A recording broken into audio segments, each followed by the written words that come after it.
Halo semuanya, perkenalkan saya Aditya Zainal Hakim dengan NIM 2410411110024 dari kelas A. Video ini merupakan pemenuhan tugas review materi untuk mata kuliah Ekonomi Politik dan Kebijakan Publik. Materi yang akan saya bahas adalah dampak kebijakan terhadap ketimpangan ekonomi. Masuk ke latar belakang, ketimpangan ekonomi di Indonesia bukan sekedar soal perbedaan pendapat, tapi soal akses. Data menunjukkan bahwa meskipun pertumbuhan ekonomi kita stabil, manfaatnya belum tersebar merata, terutama antara perkotaan dan perdesaan. Kebijakan publik hadir sebagai instrumen utama pemerintah untuk mengoreksi hal ini. Pertanyaannya, sejauh mana kebijakan tersebut efektif atau justru malah memperlebar jurang kesenjangan?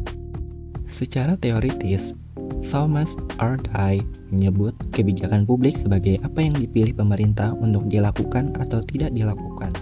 Untuk mengukur keberhasilannya dalam ekonomi, kita menggunakan rasio Gini. Di Indonesia, rasio Gini menjadi alarm bagi pemerintah. Jika angkanya tinggi, berarti ada distribusi kesejahteraan yang terhambat. Administrasi publik berperan krusial di sini untuk memastikan implementasi kebijakan tetap transparan dan akuntabel. Ada beberapa jenis kebijakan yang mempengaruhi ekonomi kita. Yang pertama, kebijakan fiskal seperti pajak progresif dan subsidi. Kedua, kebijakan moneter untuk stabilitas nilai rupiah. Yang ketiga, kebijakan perdagangan melalui ekspor ataupun impor. Dan yang paling penting untuk jangka panjang adalah kebijakan struktural, yaitu reformasi untuk meningkatkan produktivitas dan daya saing pasar tenaga kerja kita. Mari kita lihat studi kasus nyata.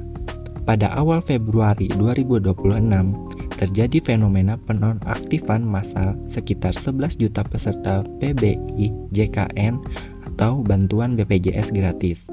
Kebijakan ini diambil berdasarkan SK Menteri Sosial Nomor 3 Tahun 2026 sebagai langkah pemutakhiran data agar bantuan tepat sasaran. Namun, identifikasi masalahnya adalah proses ini terjadi secara tiba-tiba, sehingga banyak masyarakat yang kehilangan akses kesehatan saat mereka sedang berada di rumah sakit. Dampak positif dan negatif. Analisis dampaknya terbagi menjadi dua. Sisi positifnya, kebijakan ini meningkatkan efisiensi anggaran negara dan memastikan bantuan iuran benar-benar diterima oleh masyarakat yang memenuhi kriteria fakir miskin. Namun, sisi negatifnya, terjadi kecemasan sosial dan kendala administratif. Banyak pasien rutin yang terganggu pengobatannya, menunjukkan adanya ketidaksinkronan data kependudukan yang merugikan masyarakat kecil. Sebagai solusi, pemerintah saat ini memberikan masa transisi 3 bulan. Namun, secara inovatif, mereka menawarkan beberapa langkah. Yang pertama yaitu integrasi database secara otomatis antara Kemensos, BPJS, dan Dukcapil.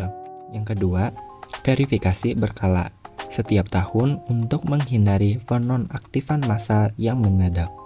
Dan yang ketiga, pengembangan mobile clinic yang terintegrasi BPJS untuk menjangkau daerah terpencil. Lalu kesimpulannya adalah kebijakan ekonomi harus mampu menyeimbangkan efisiensi anggaran dengan perlindungan sosial. Ketimpangan hanya bisa ditekan jika data akurat dan pemerintah responsif. Demikian review materi dari saya. Terima kasih atas perhatiannya. Salam administrasi publik.